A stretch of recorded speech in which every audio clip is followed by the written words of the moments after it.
Thank you very much. Tunaweza keti tafadhali.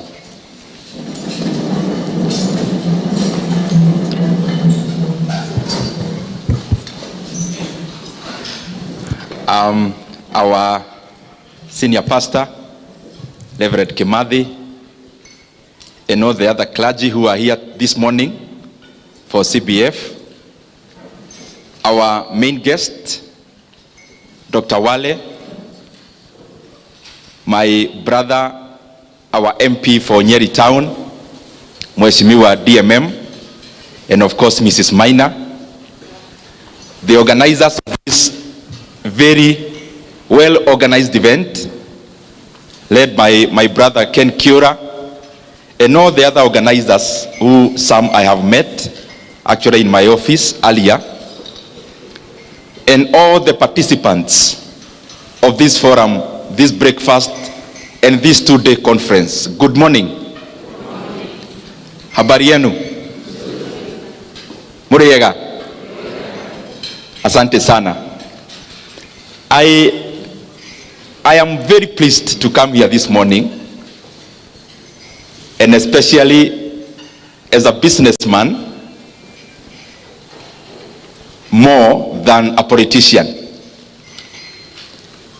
because we are here to share about business, entrepreneurship, creating value. I am sure there are other forums for the other hat that I wear in terms of politics. And I am at home completely, because I keep saying that anytime I am reading or interacting in any issue around investments, about business, about entrepreneurship, I feel like I am in holiday. So this morning I have come for holiday here in Nyeri, because talking about money is not something very bad. It is something good.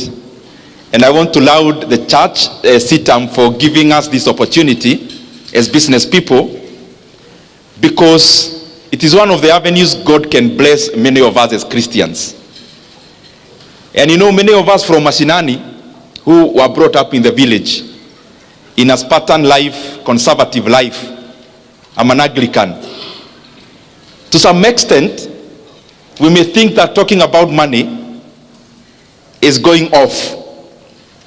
But I'm glad that every now and then we keep being reminded that even when you read about the Old Testament, God could bless his people even with great wealth, and it is recorded. And therefore, business is one of the ways that God can choose to bless us, and that is our domain this morning. But you allow me, because I am also a representative of the people of Kiharu and Kenya in terms of Parliament, National Assembly. I can hear there are some people from Kiharu here.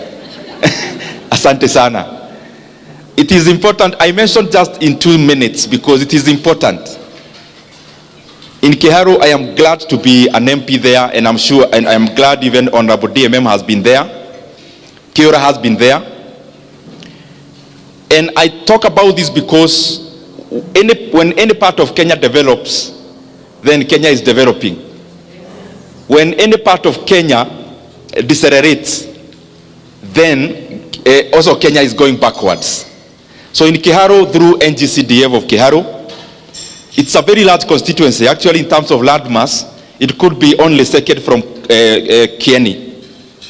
We have around 112 public primary schools.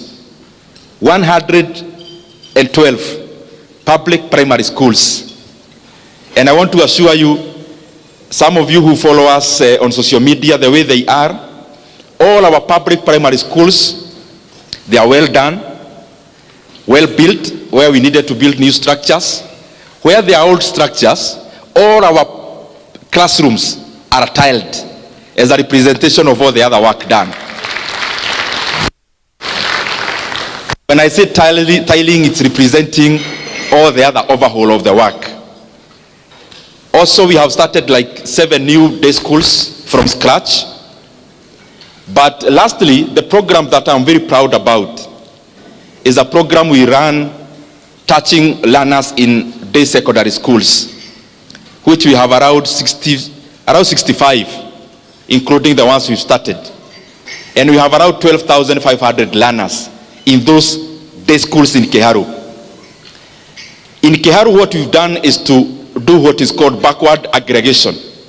So we have consolidated the amount of budgets our day schools run, and then we try to work out a modality of lessening the burden for learners. So this is the outcome. The outcome is that of all the learners in our day secondary schools in Kiharu, we subsidize the education through CDF and other mechanisms, and learners in Kiharu only pay 1,000 shillings per term in any day secondary school.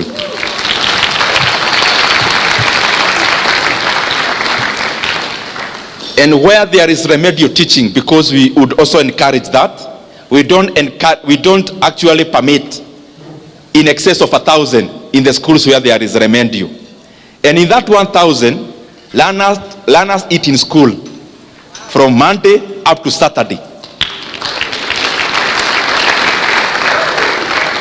And they don't eat together every day. We alternate, some rice, some this, some that, some that. And in the last Friday of the month in Kiharu, all day schools, the last Friday of the month, they actually eat chapati for lunch.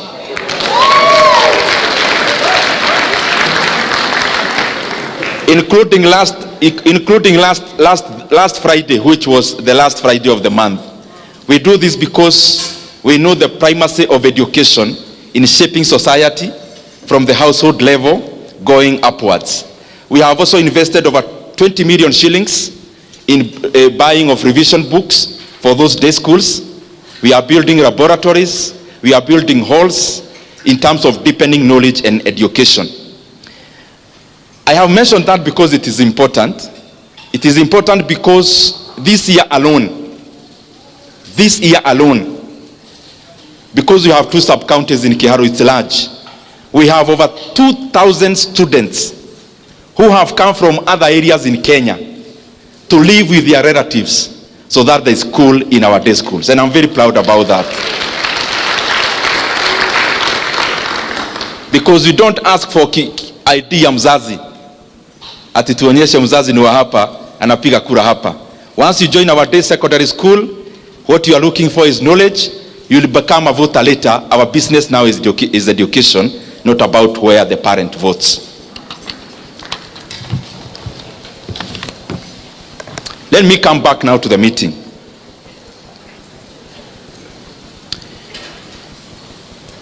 I'll try to compress so that I actually take less time than I was allocated, so that we can have a time where we can interact with all, even the chief guest. We are here as business people. We are here as entrepreneurs. We are here as investors. But sometimes do you quip to ask yourself, what is the difference? What are you? Because there must be a reason why in the dictionary there is a different word for being a businessman, for being an entrepreneur, for being an investor. Because if it meant the same, then it will be one word or one definition. So this morning, we need to trace ourselves so that we find whether we are in the right locus. But then we know that Ndindi Nyoro is a politician. Why was he invited? In brief, I actually started business earlier than politics, because in class 6 I had my first kiosk, class 6. And I'm not telling you those stories of I started a big farm with an apple or no. That's not what I'm doing. Out of necessity, from a mud house, from a father who was living in Kiadutu slums in Thika, and a peasant farmer mother, and in a family where the only person who had a car was my uncle, Matano actually. After studying my uncle's life, I actually saw that he never progressed with education so much. So I thought I can take a shortcut like my uncle. Hakuna haja ya kujichosha na masomo. He was driving a KUI. he had never been to high school. So I started my first kiosk, and I could go buy some shopping hapo nyumbani kwetu kwa fence, nikakata nikaeka ka kiosk, asanti. But of course in class 6, when you have 200 bob in your pocket, there is nothing a mathematics teacher can tell you.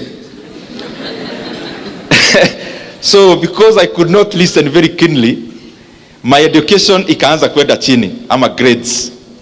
And my godmother mwenye alinisimamia nikipatizwa was my teacher and my village mate called Mrs. Karanja.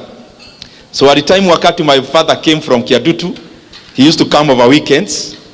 Kamwambia, your son is good, lakini masomo inaleta shida kwa sababu ya duka. So my father forced me to liquidate, but he was kind enough to actually pay me for the entire stock, which was just around 600 shillings. Then I progressed, nikamaliza hapo. Nikaenda Kiabugi Secondary School, it's just neighboring our place. And I'm saying this because it was more out of necessity. From my first year, hapo, Form 1, nikaanza kuwa cobra wa kushona viatu. And those who are there can attest. These are not stories where we only give as politicians. This is real stories. So I started mending shoes, progressed later into running school kiosk. School kiosk was being run by clubs, drama club, science club, officials. So I made sure I vied to be an official in almost all the clubs, so that I ran the canteen uninterrupted, so that we could buy some bread for the club, and of course some for ourselves to get the profit, and then to make the ends meet. Later on in my third year, my Form 3, Form 4, my elder sister had a mutumba in Thika. Maybe that's where I got the courage ya kuongea mbele ya watu sana. Because in my over holiday I used to go to Thika, pahali inaitwa Mukereti, wenye mnajua Thika. Saa hii kumejengwa manyumba mrefu, but before it was a market. So I used to sell mutuba there. Kumi ni baobao, bei ni ya kufunga. Nguo za watoto especially I used to sell. University, when I was joining KU, I had two goals.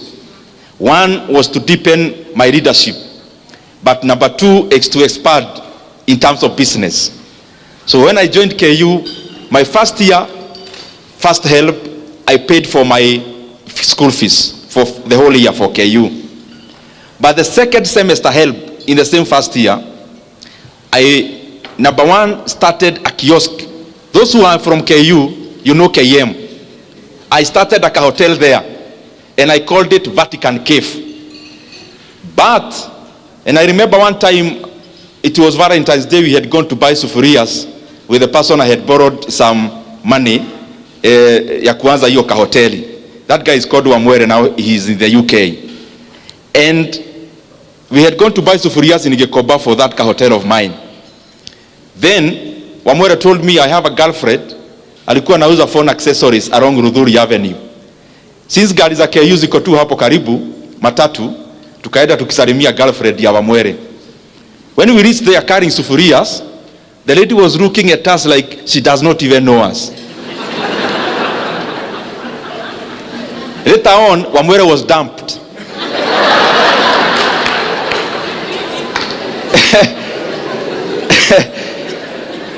This was the main reason. Kwa council ya wazee, this was the main reason. Number one, we didn't know it was Valentine's Day. So, he ought to have gone to see the girlfriend in a different manner. But number two, Wamwere had already told the girlfriend that he's doing a degree KU ya teaching na some economics yuko katikati. So the lady was wondering, hii ni B.Ed gani na economics gani watu wananunua sufuria? Kwani ni home science? So of course we started that business na tukafanya hapo. The classmates used to come eat. After eating they tell me tuonane class. And they know I used to skip a lot of classes because of that hotel. So out of my classmates, who are here, I'll tell the chief if he's around, you made my hotel collapse. Then the same year, because I was determined, nikitoka mashinani, mi naenda, first of all to polish my leadership, but also to look for money. Yo ikaanguka hoteli. The same semester, I decided to vie as a student leader in my first year, as Congress person in the School of Humanities in KU then. So I vied, lost by 4 votes. Then, I was wondering, I think nitaacha hii kiberebere. Because hoteli imeanguka, ndio hii politics ya hapo shule ni kama nimeanguka pia. There is something that happened in my second semester in KU. My sister, anaitwa Esther, came to visit. I think she was the first person relative to visit me in campus. You know, sisi watu wa hiyo age, kitoka mashinani now you become a breadwinner. Sio kupiga simu utumiwe pesa, ni wewe utume help. So my sister came to visit, elder sister. I was so broke. I had started a hotel through my help and some borrowing from Wamwele, it had collapsed. I had vowed to be a student leader, I hadn't made it. We were so broke, tukienda kumaliza semester, we could barely afford a meal. So with my friend Jemo, who was either my roommate or next, hapo tu karibu, he was one of my best friends. So my sister came to visit, brought us meat, nyama, and we were so broke. Then we decided with Jemo, tukifanya hesabu ya kwenye semester imebakia, kula nyama inatuumiza. So we decided to sell the meat. so that we can push some days kukura ugali na madodo. So that first semester, long vacation. Hapa unamaliza mwaka uende second year. Of course me, I had decided sirudi mashinani. So my uncle akanipea kanyumba hapo Lang'ata. I used to go mguu mpaka town. Nikapata some internship in the Ministry of Trade. But then, when I was loitering around, I decided, my former MP called Genye Karaoke, niende nikamutoanisha kitu. So I was, you know, wakati yo comrade, saa hiyo nimematch kiatu ya black, of course iko na vubi, na trouser ya black, na shati ya black. Sasa unajiona umematch ile mbaya. Na nimebeba bahasha, as usual, sijui kwa nini, when you are a student in campus or after you finish, you always carry a CV as a default setting. So I was carrying a brown envelope, was going to my former MP's office, but I was going there kumuonyesha he can rely on me in terms of kura za mayouths, so that anipatie kitu, inipatie fare ya kukaa Nairobi. So nikapata a meeting. I was told you can leave your CV, but I was not going there to look for a job. I was going there to look for money, cheap money. Then later on, he called me within that week, and I went to his office. And akaniuliza, kijana ulikuwa unatafuta kazi? Kamwambia, yes sir. When do you want to start? Today sir. Nikaanza kazi hapo ya stock broking. The reason I've given all that background is because I do stock broking up to today. And that is the basis where I learned investments. I mean, raw investments, especially in the Nairobi Securities Exchange. So whatever you read about Kenya Power, that is the genesis of me buying shares. I'm sure some of you have read something about it. In terms of investing in Kenya Power, investing in the Nairobi Securities Exchange, that is my genesis. Later on, of course, started an IT company. We now, as politicians, we may not go into details, but I do business in IT, in financial services, majorly IT and financial services. Hiyo I think was ibaki hapo. So business, you are a businessman. What's the distinction between a businessman and an entrepreneur? A businessman seeks to expand the business they are doing. My brother here is in oil industry. As a businessman, you are looking at how many gas stations or fuel stations we will have. An entrepreneur becomes more innovative and branches further from just deepening the business they are doing in terms of extracting more from it into being creative and innovative to venture into other sectors. So you could actually pass and say, a businessman seeks to expand whatever they know. An entrepreneur now goes further, even beyond what they know. Na mimi nikiangalia hapa naona nyinyi ni watu werevu. So sitafafanua vitu sana. Nikipitia hivyo najua mnashika maneno. An investor is what I'll talk about later because it's an area that I really enjoy. But the difference between this business person and an entrepreneur and this investor, what's the difference? In most cases, an investor will do, or the money for the investor will fetch them money passively. Is where you don't wake up in the morning to go check how your shop is doing. That's somebody else's business.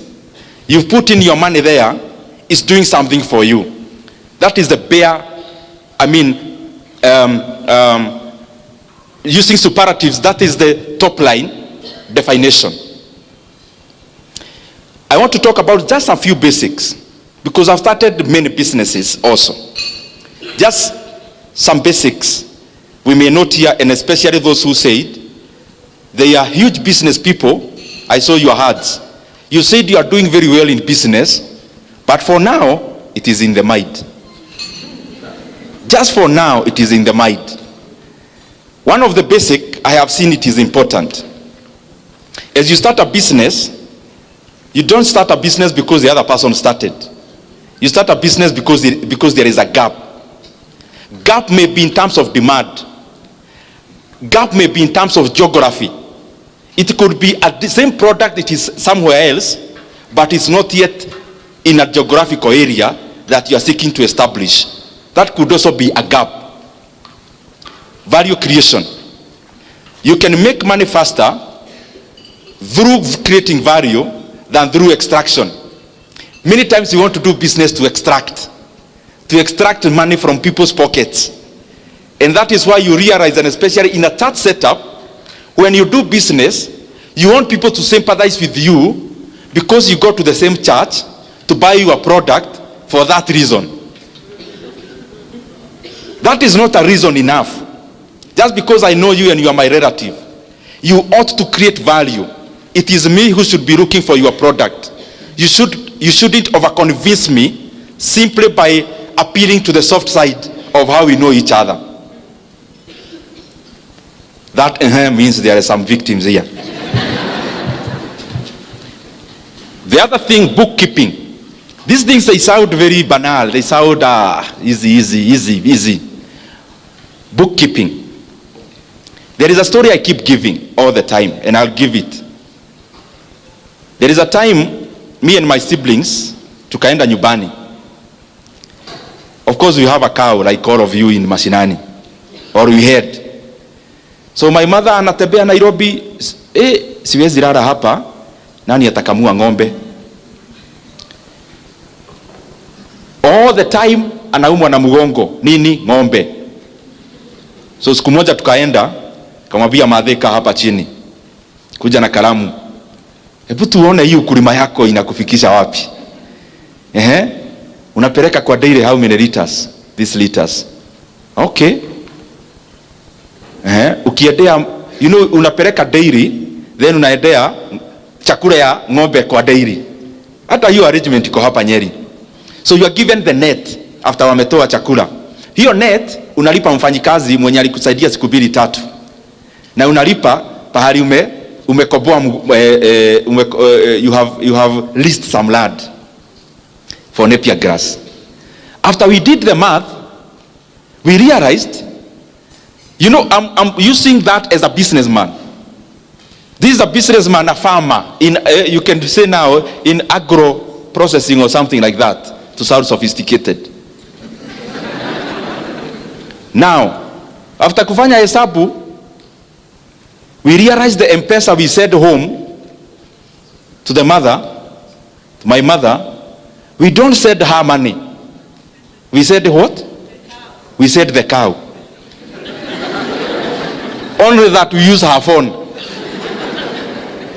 Because after doing that math, it taught me one thing that we all do, especially owners of small businesses. We never track our progress. So we never know whether we are timing or we are making progress. And the best way to do that is to use data. Data could be in terms of number of customers served, in terms of bottom line. Me, I like looking at bottom line. After all is said and done, it is not if you are a person doing oil, your business is not to fuel other people's cars. Your business is to make money. In economics class we say, it is not out of the benevolence of the baker that we enjoy our daily bread. It is out of their selfish interest to make money that we get Ken Blessed coming to our local shopping center every day. And in the economic interaction, selfishness is what buys the economy. You buy a matatu there seeking to make money, and me, I open a hardware seeking to make money. That interaction of the market is what creates the economy. So as you start your small business early enough, track progress so that you actually know whether you are overstaying in a redundant area for too long. Market. Many times we are limited by what we know in the mind hapa. But do you know now with internet, there is a lot you can do. You look at market, whatever product you come up with, and please, especially those whose businesses are in the mind, polish your idea slightly further. Don't just do a business. You know, kuna business tu yani unafanya unaona, you need to think deeper.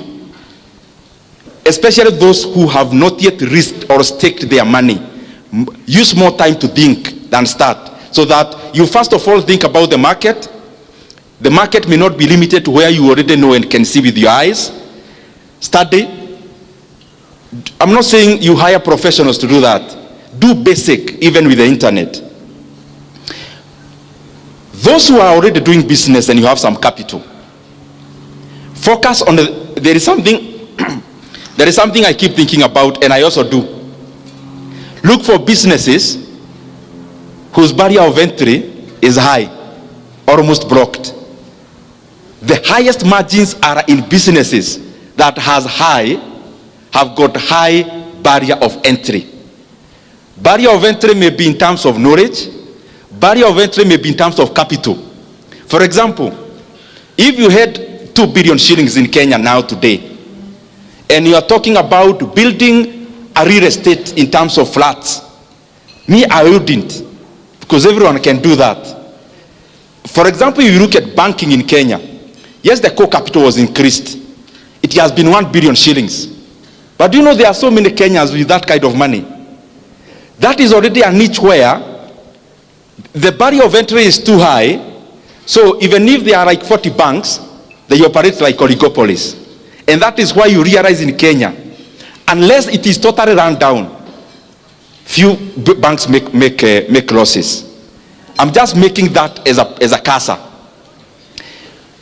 Look for a business with a higher barrier of entry so that you can enjoy longer margins or bigger margins. This is the other thing I want us to really interrogate.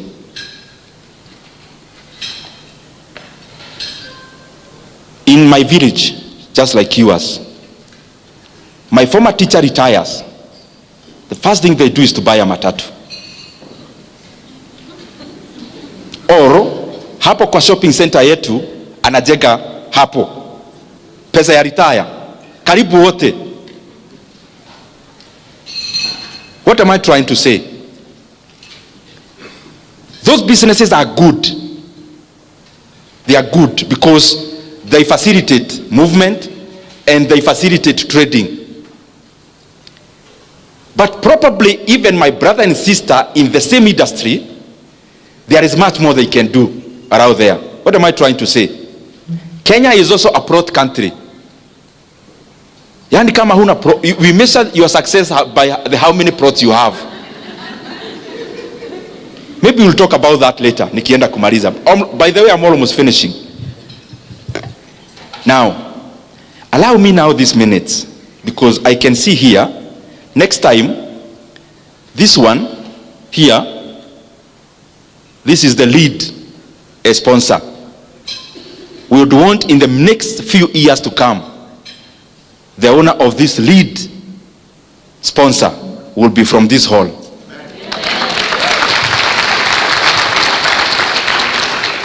And therefore allow me the remaining minutes, even if you do not understand what I'm saying, and I only talk to 2 people who will do that, I'll be satisfied.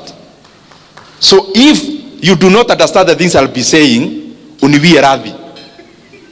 Because I would rather talk to 1 table who may actualize, become this, than talk to all of you and start small dots of businesses. And because we have brain and capacity to all be here, let in the next few years, there'll actually be an auction in this hall, all of us bidding to be this.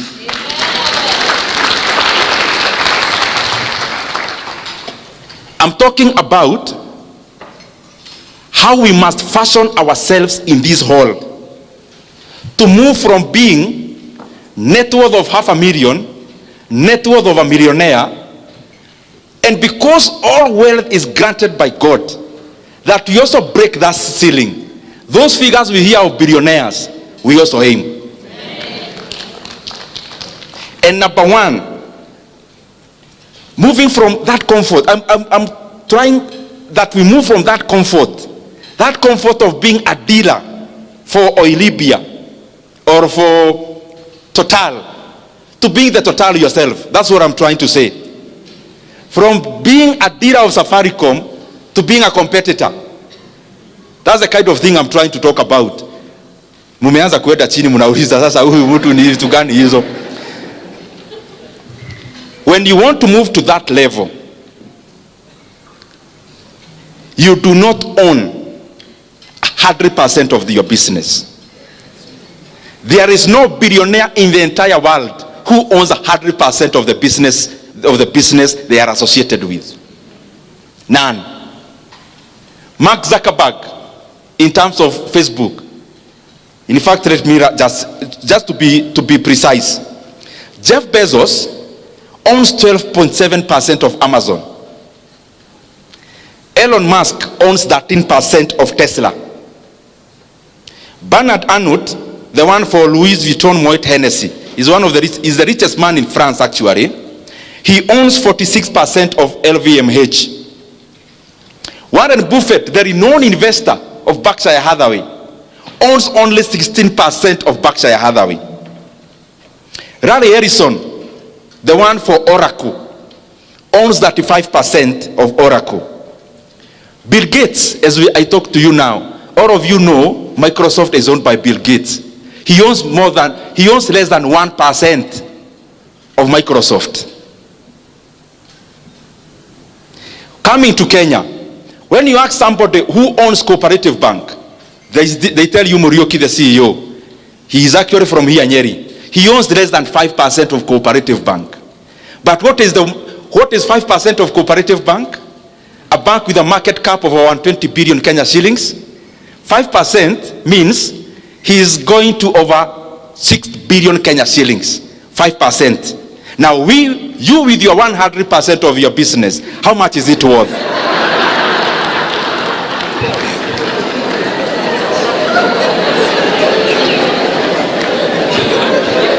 There is a friend of mine who is also my mentor. Can you tell me by a show of hand who owns Equity Bank? By a raise of hand, tafadhali. I'll pay something for that. Naona wakikuyu ni wengi hapa mkono. Who owns Equity Bank? Munga. Very good. He is also a good friend of mine. So hata nikimkute hapa, he will not be offended. Somebody else who owns Equity Bank? Yes? Mwangi. Can you start? Asita kuita hapa. Najua, public speaking, you can't ambush somebody. Who owns Equity Bank? Please rise up, my sister. Who owns Equity Bank? Monga. You said Peter Monga. Now listen, my brothers and sisters. Mwangi, the CEO of Equity Bank, owns 5% of Equity Bank. And all of you told me he is actually the owner of Equity Bank. If you look at the financial statements of Equity Bank, you realize the top shareholders of Equity Bank are not Kenyan. They are fads, including Norwegian fad.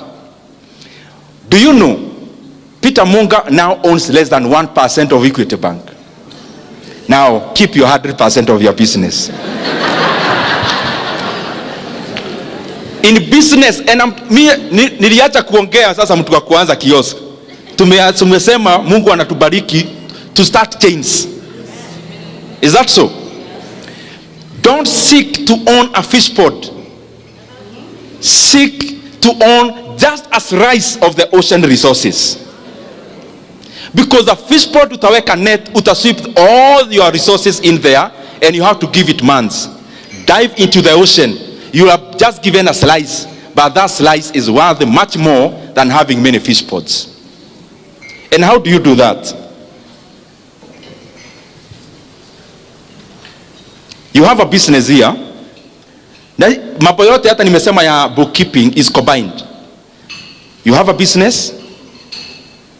You've started, let's say, of making yogurt, making organic soap, of making whatever you may think about. Now you are already progressing. There is so much market, but you can't satisfy. Now out of your bookkeeping, you realize your business is now worth 10 million shillings.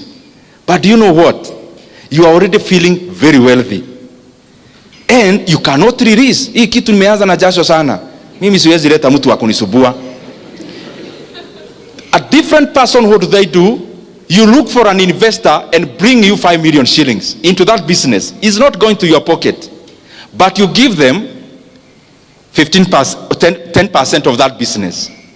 Now, if you receive 5 million shillings for 10% of that business, the valuation of that business becomes instantly 50 million shillings.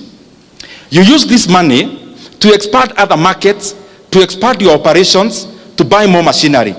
Later on, you get another investor. Now you've already grown, even people are noticing your brand. They come in, they give you 20 million shillings, and you give them a 20% of your business. If a 20% of your business is valued at 20 million, instantly your business becomes 100 million. So even if the percentage continues to diminish, the aggregate continues to expand.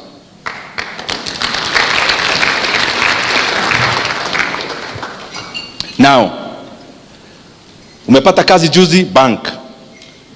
You are now doing business very well as a contractor or anything else. Your first money, what do? Buy a plot. Then after buying a plot, build flats. Guys, my brothers and sisters, big companies like the one I quoted, including Equity Bank, including their own headquarters, is leased. They don't own.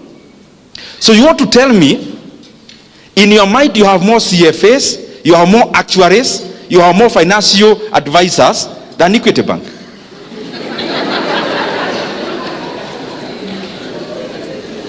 Old Mutual that bought even UAP here in Kenya. Old Mutual, you know it, is bigger in South Africa. Old Mutual, I saw in the Business Daily this week, they have put up for sale all their real estate assets in the entire East Africa. Wanasema, please come and buy. Hatutaki. Do you know, including that landmark tall building in Nairobi? Ile Christmas wanawekaga vitu hivi mataa mingi tunaona huko. Hata hiyo wanauza. You can go buy. Maybe it's around 5 billion. Now, this is the company that is already divesting from real estate. And I am saying that with all due respect with my brothers who are in that business. I'm now talking to the buyer, not the seller. Other than the house that you live in, and other than the farm that you need, what is this plot you have in Kitegera, and the other one in Kamuru, and the other one in Kigajo, and the other one in Narumoro. Ni ya nini? Ni ya kufanya nini?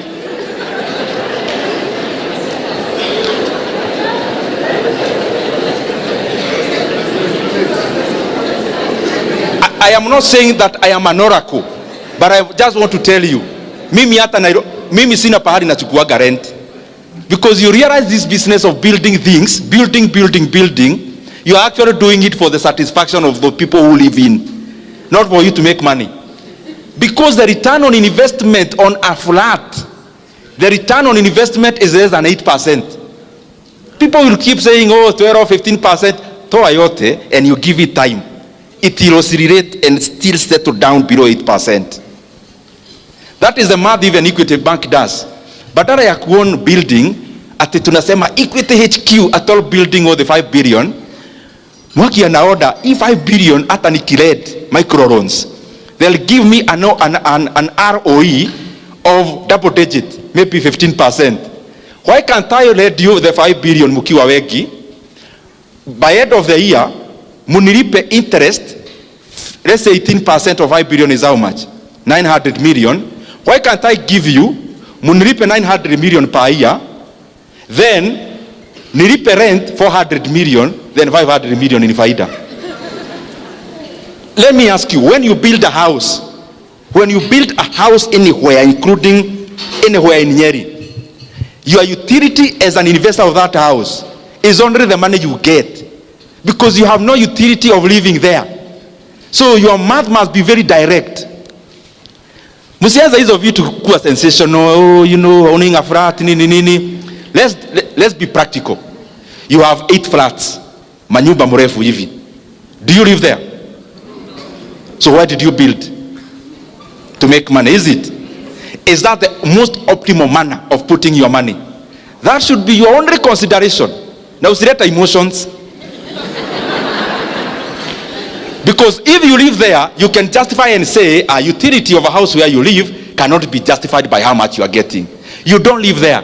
You've not been there for 6 months. Your caretaker lives there more times than you. Then, watu hawapumui, kuna furaha tunacheka ingine, and munaonaga all my friends who build, they are always on phone. We mwaga mchanga, we kakoto rere, there is always a story hapo. Mahiga mashone mwaiga, kidimaithi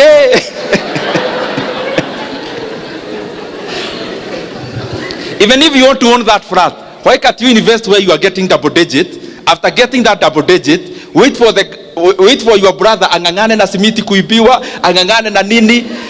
Wewe ukipata ROE yako ya 18%, after 5 years, through the faida peke yake, uende ununue akuwe amechoka on your behalf. Fanya hesabu, my friend. The other thing is that you do not need to use your money all the time. I do a lot of mentorship for university students in my office. And when they come, everyone, when they want to start a business, it is ni kama kamanyu kanapeanwa pahali. Sasa nikimaliza kuongeleza hivi na venye nimejikakamua leo, hata siongei siasa ati ni juu ya biashara. Then nikitoka hapo unajua utaniuliza aje, okay, umeongea vizuri, where do you get capital? That is the question that is almost resonates every time. Nitatoa wapi capital? Na mimi wacha nikuulize, capital ya kufanya nini? Because that is the what you need to answer. All that, when you get somebody asking you, nitatoa wapi capital, hana idea. Because if you have a very well polished idea of a business, believe you me, you will attract money. And money is not just borrowing. There are many models of financing a business, and they are in Kenya also, not just in the US. Facebook never became Facebook because it was Facebook. Facebook became Facebook because people like Peter Thiel is a venture capital, invested money in Facebook back then. By the way, mathematics. Peter Thiel invested in Facebook $500,000 and got 2%. Wacha niende pole pole ndio mpate what I'm trying to say. And the other point I talked about 100% of the business. Peter Peter Thiel, there's something called venture capital, and there is something called private equity. There is something called angel investors. What do these people do? They come, uko na idea poa, which can be commercialized. They give you money to start, but other than being alone, you seed a stake in your company. You seed a stake. Stake means a shareholding. So you seed. Once you seed, so biashara ikianguka, you don't owe that guy anything. But if the business does well, they are part of that business. So Peter Thiel invested $500,000, got 2%. Just a few years later, Facebook got listed. After listing of Facebook, he sold 2/3 of the 2%. This is a point I want you to understand. He had 2%. He had bought all of it, like Kenya, 500,000. Hata tuseme ni ya Kenya. 500,000. A few years later, Facebook got listed. He sold 2/3 of the 2%. At how much? $625 million US. Now, what am I trying to say? If the Facebook founders never needed the money for Peter Thiel, Facebook would still be your 100% owned company now. It will not be the global company we know. The intersection of the idea and money is what creates a business. An idea with no money to start it is still a dream. The intersection must appear of this idea and money. And you haven't even tried. You are just saying, wanatuongelesha maneno ya biashara, tutoe capital wapi? You have not even asked anyone to give you capital. How do you know people are not willing to give you money and you have not asked anyone? And then mtu anauliza hapa, who are those venture capital? And who are those PE? This is my answer. That is precisely also an opportunity for you. The fact that you don't know any venture capital or private equity in Nairobi or Nyeri is already an opportunity for you to be one. Why? Because here there are people, by look of the introductions that we got here, there are people who have 10 million lying in the bank. There is already a person here with 10 plots. That plot, what is it for? That money can work for you faster elsewhere. Start a venture capital. If you don't know one, you don't ask me. Nitawatoa wapi? Is that already an opportunity for you? But they are there. I mean, you can use the internet. Now, this is something else I know about money and investments. And I think I had made some notes, sana spedi kurifa, but I didn't want to. I wanted to mention a few things precisely. In everything, let me paraphrase. Everything is buy low, sell high. Everything. Buy low, sell high. When you're talking about commodities, even manufacturing, there is one sentence I'm looking for. Now, you make profit. Just listen to this. You make profit at the point of purchase, not the point of sale.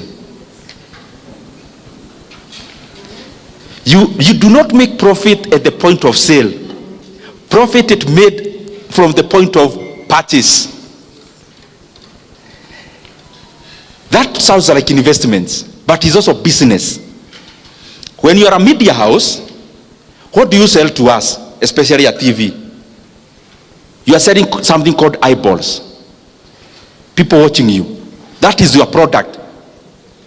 So how can you buy cheap eyeballs and then you sell expensively in terms of your adverts, pricing? In business also, business that has inputs and outputs, you do not make money when you are selling the product. You make money when you are buying the inputs. When you squeeze to the lowest point possible, the buys, at that point you've already made your profit. But then all of us here focus, pesa unatengeneza ukimaliza kujenga hiyo kitu unajenga. No, money is made at the point of purchase, not at the point of sale. For you as a businessman, I mean.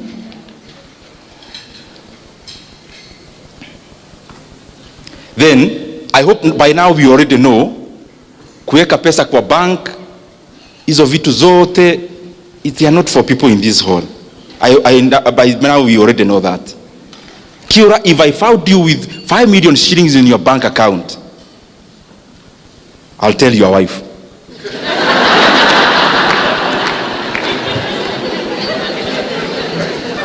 For them to realize you are not as they think. I think by now you already know. When you have money, you just want to see, you know, many times even me, when you make your first, let me not mention things, money a lot, but when you make your first that one, like a bank, unaitisha statement. Diuone hapo chini imeandikwa nini, na pia kashia unamwambia hebu nisomea vizuri hapo chini. So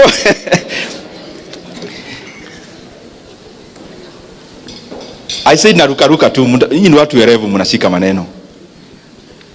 All the people I know, by the way including myself somehow, a lot of money is made during crisis.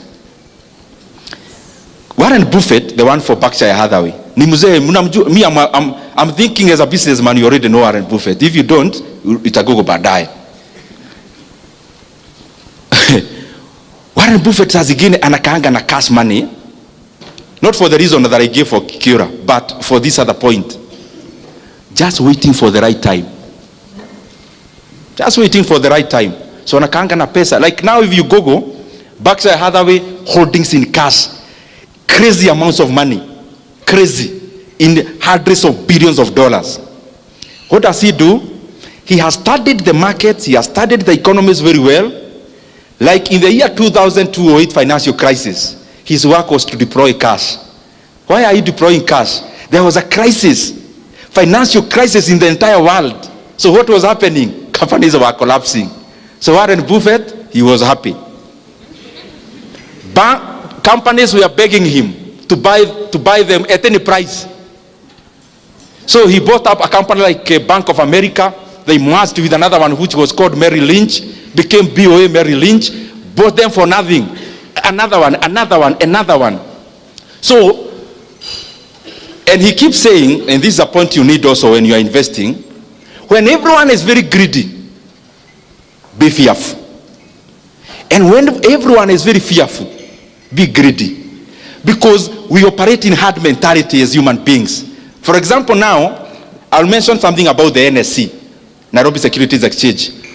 There was a time I was buying some shares there. Guys were wondering, even my friends, I could tell them, buy. Nunua hii share. Wanashindwa hii mtu. You know, by then, stock market was dampened. Not just in Kenya, globally. By that time, even last year, the entire globe was a rate market. People were chasing after the highest rates, fixed income. So, very few people were paying attention to equities. Equities are shares. I'm just trying to say, when others are fearful, be greedy. When you see everyone is buying a treasury board, fixed income assets, because they are giving very high rates, economies are cyclical all the time. You wait where you need to wait. Wait by buying what they are not buying. And then when the reverse also happens. What am I also trying to say there? You think honestly, because you are saying we are moving from M to B. M meaning? And B? Yeah. If you staki kuongea such things, they may appear differently as a politician talking about that.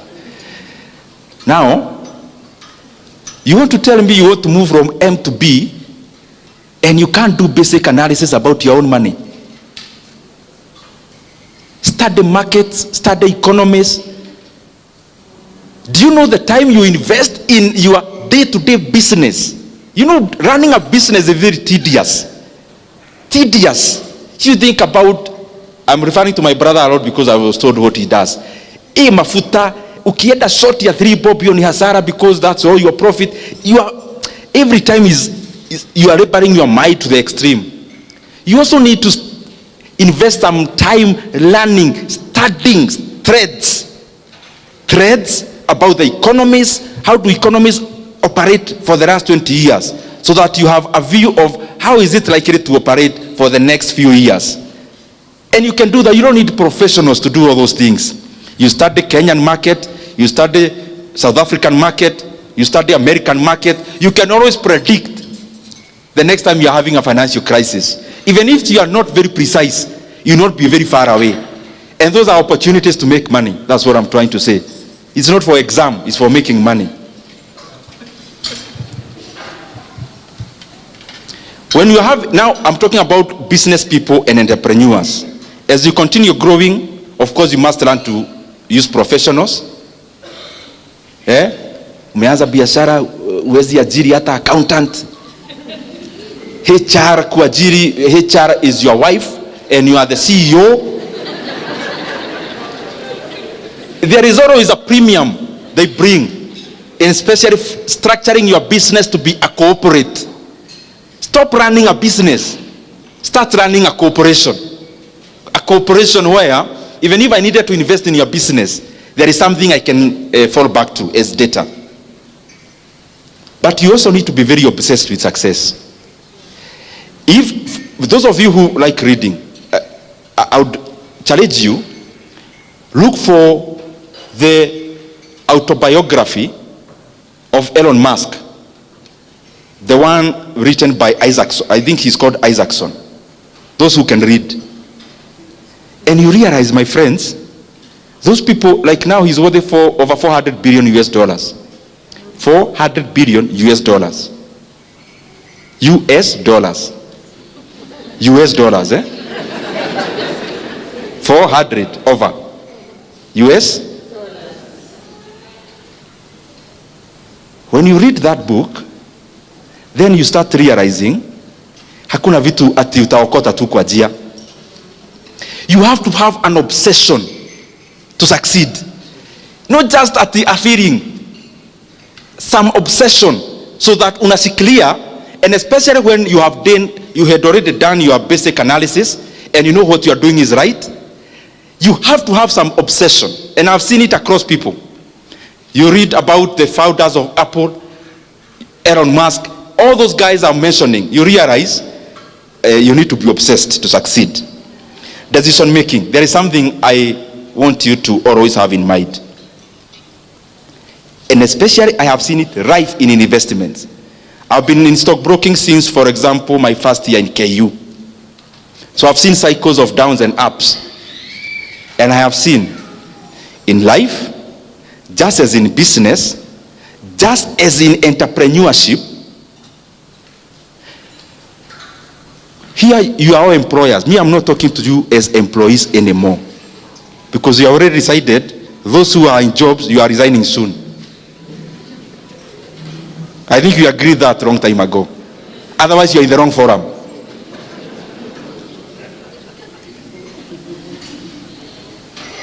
You need to make, maybe a decade is 10 years. You need to make like only 4 strategic decisions in those 10 years. Instead of tiring yourself on a day-to-day decision making. When you are making a strategic decision, never afford to make a stupid decision. Use a lot of data. Use a lot of analysis. You don't need to do that every day.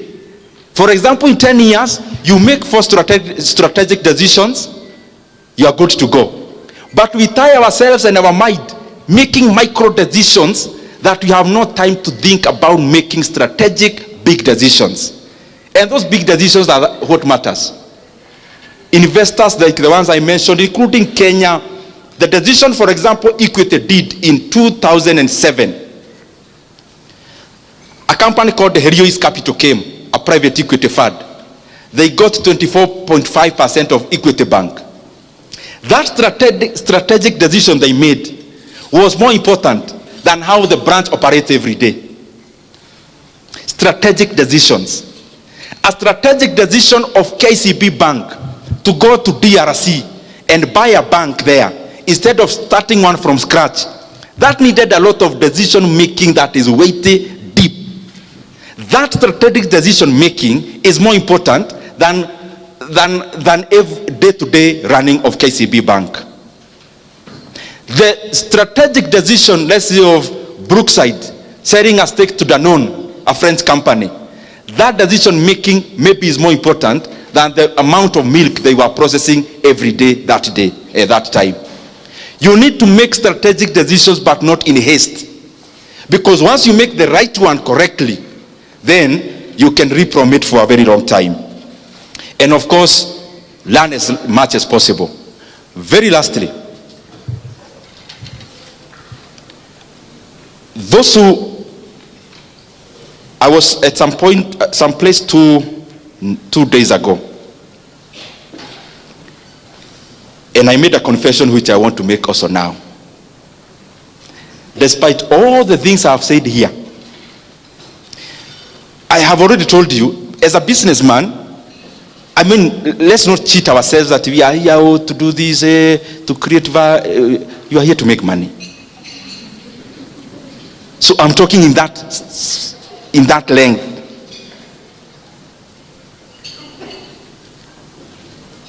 You know, when you're marketing a house, oh, I want to make good living abodes for other people. You're there to make money, my friend.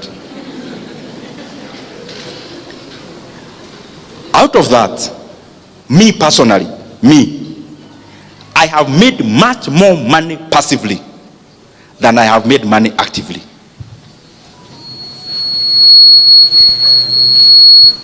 And I'll give you one because it is public information which you have read. I see on Twitter, stima ikipotea munaanza maneno.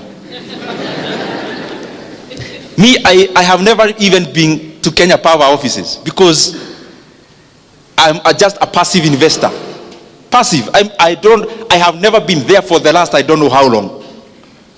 The last time I was there was in my capacity as an MP ya kufuata stima, in my first term.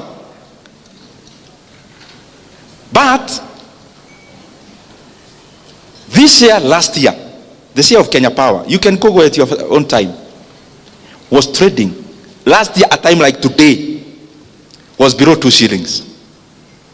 2 shillings. 2. Meaning, if you bought shares then, if you bought 1 million shares then, you would have spent how much? 2 million shillings. Yesterday, which was Friday, Kenya Power share, after dropping slightly, I know it still go somewhere up, was 13.5 shillings. 13 point? So how much is that? Your 2 million is how much?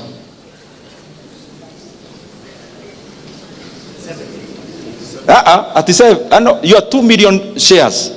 We say, oh yes, you are right. Your 2 million is? No, it can't be 7.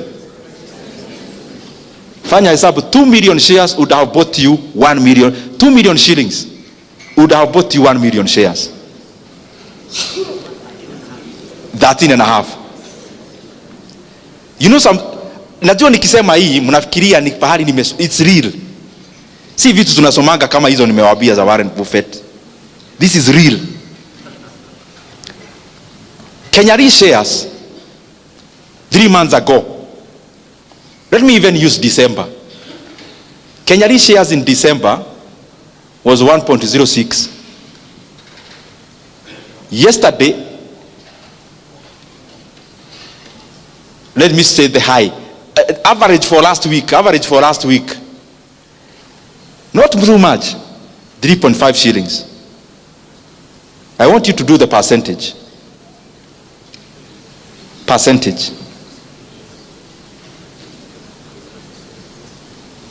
Kenyan shares,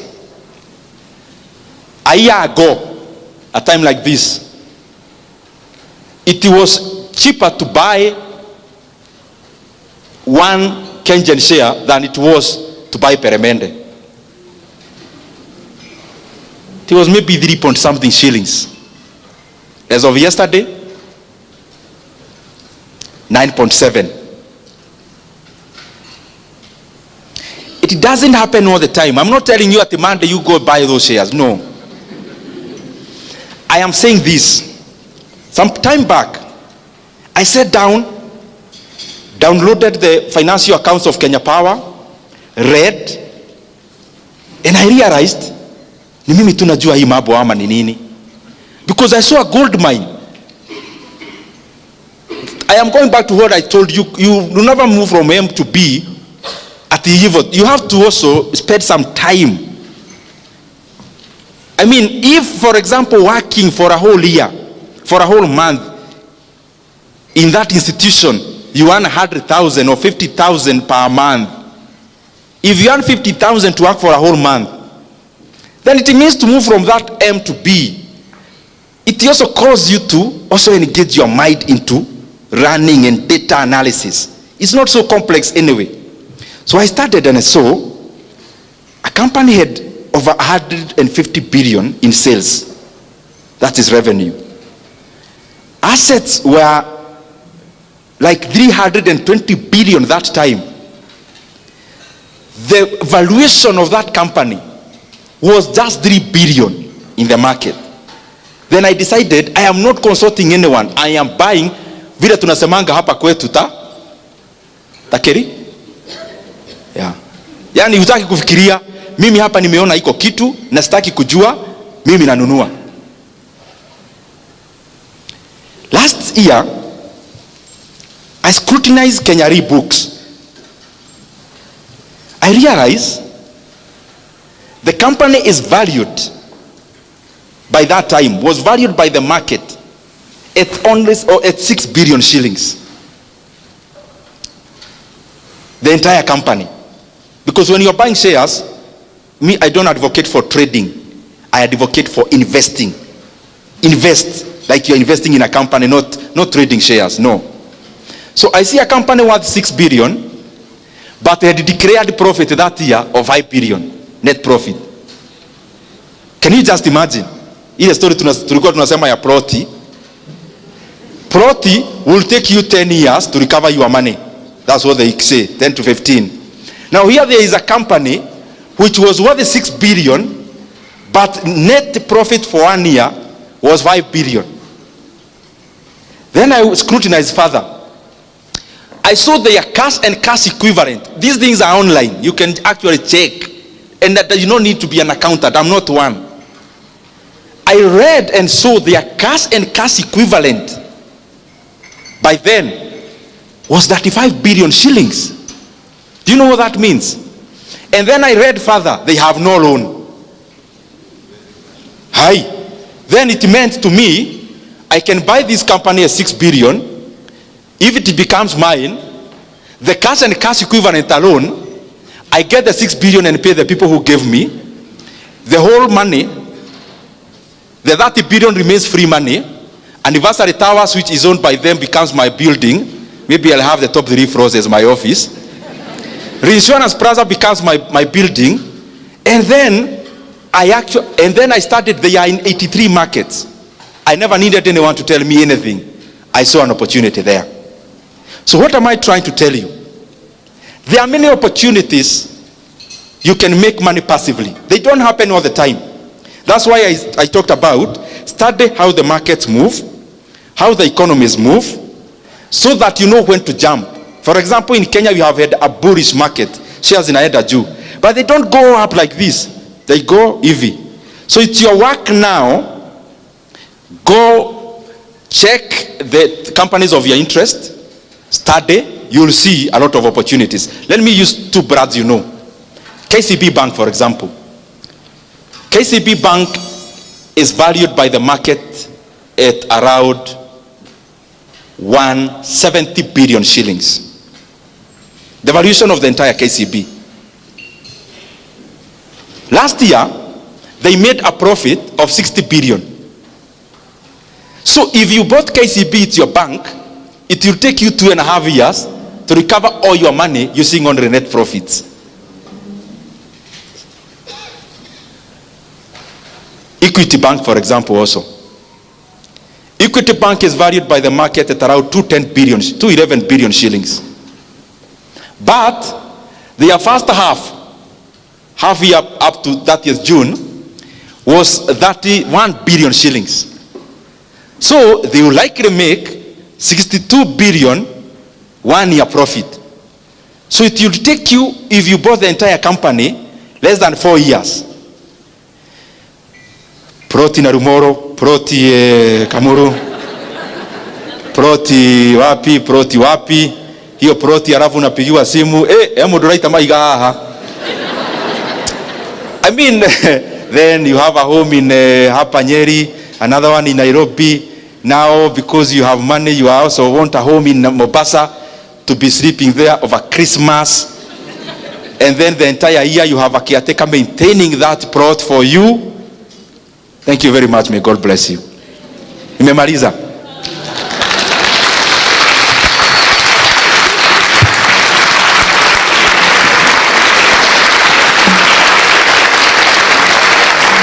Asante sana. You may sit. I know we are in a church forum, and therefore we can't talk politics. I just want to say one thing that is attached to the things I was saying, because I am an economist and I am grateful for that. There is one thing that is troubling my mind as a Kenyan on the economic front, and it's something, I am not saying it to accuse anyone. I'm saying it because it is important. If you read the central bank data, it shows that the Kenyan economy, we have now borrowed. Our national debt is now over 12.1 trillion Kenya shillings. For the last 3 years, our country has borrowed in excess of 3.5 trillion Kenya shillings. So I would want to request all of us as the leadership, and especially those who have the opportunity to make decisions in the executive, let us serve our country with dedication. And let us not seek to give good narratives out there when the Kenyan economy is actually being teared down or torn down. We have borrowed over 3.5 trillion Kenya shillings in 3 years. President Kibaki borrowed 1.2 trillion in the entire 10 years he was president. And therefore we have borrowed 3 times in 3 years. We have borrowed 3 times what Kibaki borrowed in 10 years. That's the money Kenya has borrowed in the last 3 years alone. 3 times what Kibaki borrowed in 10 years. And in that money I have not included other debts that Kenya has now become clever to borrow in the name of something called securitization. I have not mentioned even that. It therefore means the economy of Kenya is borrowing 100 billion every month. And every single day, when the lights go off, every day, every single day, Kenya is borrowing 3.4 billion every day. That we are borrowing in a minute. You can do the calculations and see. In an hour, maybe we are borrowing around 137 every 1 hour. I'm saying this because we are now headed to the elections. And what governments do, they focus more on re-election, and we forget that we have a country to lead after the elections. And what that means is that every time we are nearing elections, we start having something called fiscal expansion. Because maybe there is nothing much to be seen for the past year, then in basically 1 year, we want everything to be seen. And therefore, what do? We become reckless in borrowing. Kenya is there now. That now our debt is 12 trillion Kenya shillings. I want to request that we do not have to put our country in that kind of pedestal in terms of borrowing. Kenya has always had development for the many years, but we never had to borrow that much. President Kibaki did a lot of development. He borrowed only 1.2 trillion for 10 years. Where is the 1.2 trillion we are borrowing every year going? To make the matter worse, anything you see with your mouth, with your eyes, sorry for that. Maybe the mouth is what is also being used somewhere. So I shouldn't say sorry. Let me paraphrase that. Everything you see with your eyes happening in Kenya now, in terms of development, what you can see, for example, the expansion of this Keno-Marwa road, is not even part of the 12 trillion borrowed. Is another column on the side called fuel levy securitization. Everything else you see in Kenya in terms of development, like even the Talanta Stadium, is also not part of the 12 trillion debt. That is another debt, securitization of the sports fund, where we borrowed 46 billion and we'll be paying 100 billion in interest rate alone after 15 years. Even the expansion of Nairobi-Nakuru road is also not part of the 12 trillion we have borrowed. That is NSSF money being used as a PPP to build that road. I request those who are in government, you have already borrowed 1.2 trillion every year. And even what we can see with our eyes is actually not part of that borrowing. Please, kueni na huruma ya nchi ya Kenya. Even as we preside over the affairs of our country, let us be, tujue kwa akili zetu ya kwamba there is Kenya after elections. Let us not run our country in terms of overheating it. We must avoid to become like Sri Lanka. We must avoid to become like Ghana. We must avoid to become like Ethiopia. We must avoid to become like Zambia in the recent years. Because Kenya is a strong country with internal resources.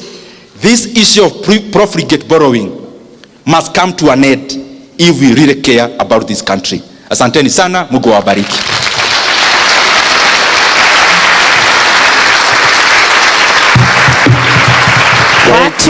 Thank you. Let's give another round of applause to our chief guests. Asante sana.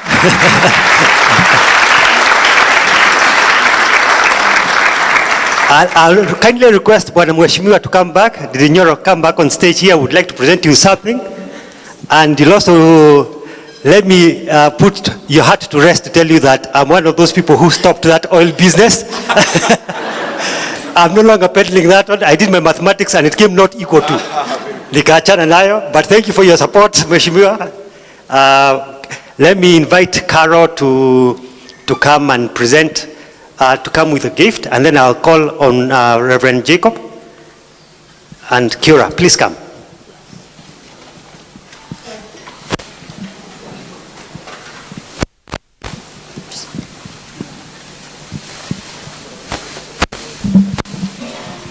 Thank you, Mheshimiwa, even for staying completely away from politics. Now, that was...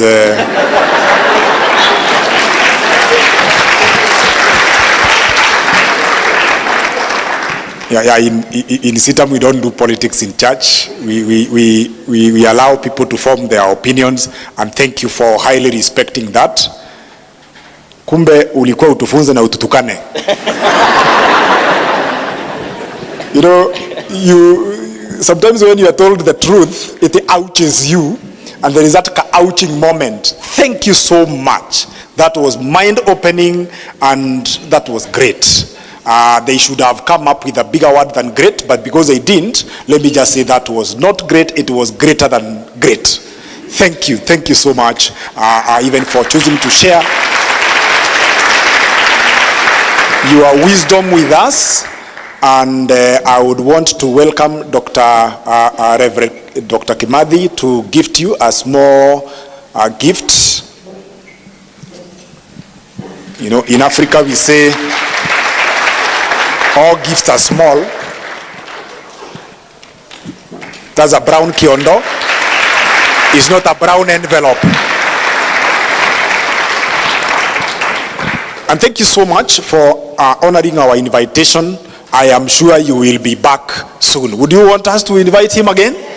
Thank you, thank you, thank you, thank you. Thank you so much. And before we go, we have a very, very posh place to stay around here. And when Mheshimiwa takes you around Nyeri town constituency to Kagua, whether he was a good student or not, I am in my hands holding a gift voucher for a whole 2 nights at the Rhino Watch Lodge, which I want to hand over to you. Thank you so much. So, when the fumes of Nairobi become too intense, please feel free to come and get a seat from here.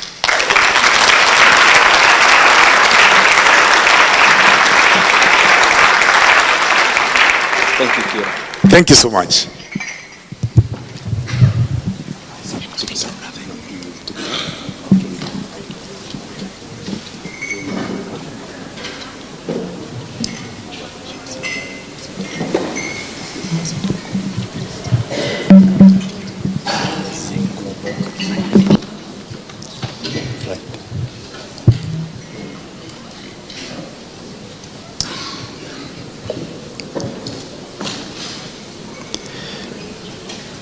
Our chief guest, Honorable Ndindi Nyoro,